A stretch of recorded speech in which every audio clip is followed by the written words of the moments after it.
Hi friends, welcome to VK's knowledge. ನೀವೇನಾದರೂ channel ನೋಡ್ತಿದ್ರೆ please ಚಾನಲ್ನ ಸಬ್ಸ್ಕ್ರೈಬ್ ಮಾಡಿ, ಹಾಗೆ ವಿಡಿಯೋಗಳನ್ನು ಲೈಕ್ ಮಾಡಿ ಮತ್ತು ಶೇರ್ ಮಾಡಿ. ಇವತ್ತಿನ ರಸಪ್ರಶ್ನೆಗಳು ಯಾವ್ಯಾವು ಅಂತ ನೋಡೋಣ. ಮೊದಲನೇ ಪ್ರಶ್ನೆ, ವಾಯುಭಾರ ಮಾಪಕ ಏನನ್ನು ಅಳೆಯುತ್ತದೆ? ಆಪ್ಷನ್ ಎ ಗಾಳಿಯ ವೇಗ, ಆಪ್ಷನ್ ಬಿ ಗಾಳಿಯ ದಿಕ್ಕು, ಆಪ್ಷನ್ ಸಿ ಒತ್ತಡ, ಆಪ್ಷನ್ ಡಿ ಆರ್ದ್ರತೆ. ಇದಕ್ಕೆ ಉತ್ತರ ಆಪ್ಷನ್ ಸಿ ಒತ್ತಡ.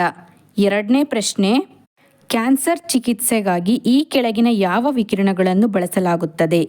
Option A alpha, option B gamma, option C beta, option D ಇವುಗಳಲ್ಲಿ ಎಲ್ಲವೂ.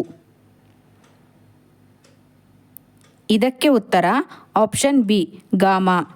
ಮೂರನೇ ಪ್ರಶ್ನೆ, ಜಲಮಾಲಿನ್ಯದಿಂದ ಬರುವ ಮಿನಮಟ ರೋಗವು ಈ ಕೆಳಕಂಡ ಸಂಯುಕ್ತಗಳಿಂದ ಉಂಟಾಗುತ್ತದೆ?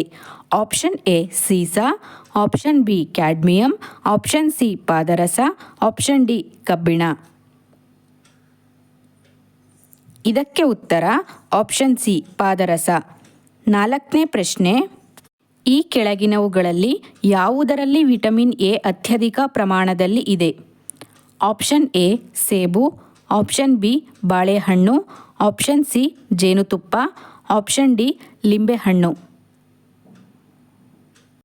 ಇದಕ್ಕೆ ಉತ್ತರ ಆಪ್ಷನ್ ಬಿ ಬಾಳೆಹಣ್ಣು. ಐದನೇ ಪ್ರಶ್ನೆ, ಸಾಗರದ ಆಳವನ್ನು ಮಾಪನ ಮಾಡುವ ಉಪಕರಣ? Option A speedometer, option B ammeter, option C flux meter, option D ಗಹನ ಮಾಪಕ. ಇದಕ್ಕೆ ಉತ್ತರ ಆಪ್ಷನ್ ಡಿ ಗಹನ ಮಾಪಕ. ಇದೇ ತರಹದ ರಸಪ್ರಶ್ನೆಗಳಿಗೆ ಚಾನಲನ್ನು ಸಬ್ಸ್ಕ್ರೈಬ್ ಮಾಡಿ, ಹಾಗೆ ವಿಡಿಯೋಗಳನ್ನು ಲೈಕ್ ಮಾಡಿ ಮತ್ತು ಶೇರ್ ಮಾಡಿ. ಧನ್ಯವಾದಗಳು.